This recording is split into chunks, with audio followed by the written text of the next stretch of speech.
अखन अहाँ सब सुन रहल छी मैथिली एक्सप्रेस की शानदार प्रस्तुति।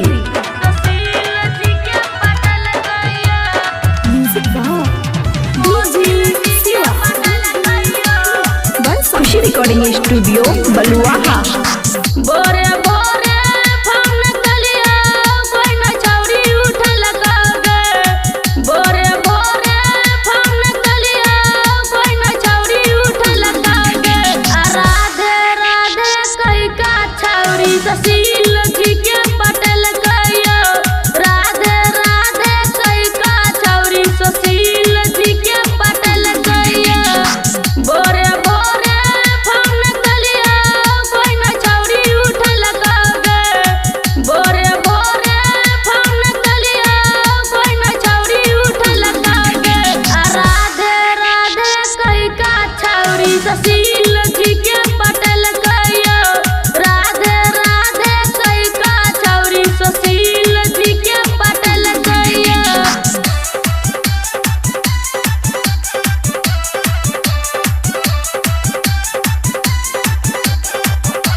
खुशी रिकॉर्डिंग स्टूडियो बलुआहा।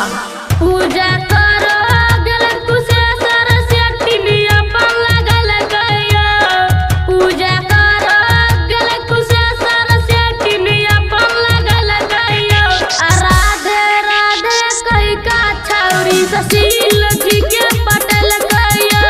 राधे राधे कही का छौरी कोसिल जी के पटल गया। खुशी रिकॉर्डिंग स्टूडियो बलुआहा।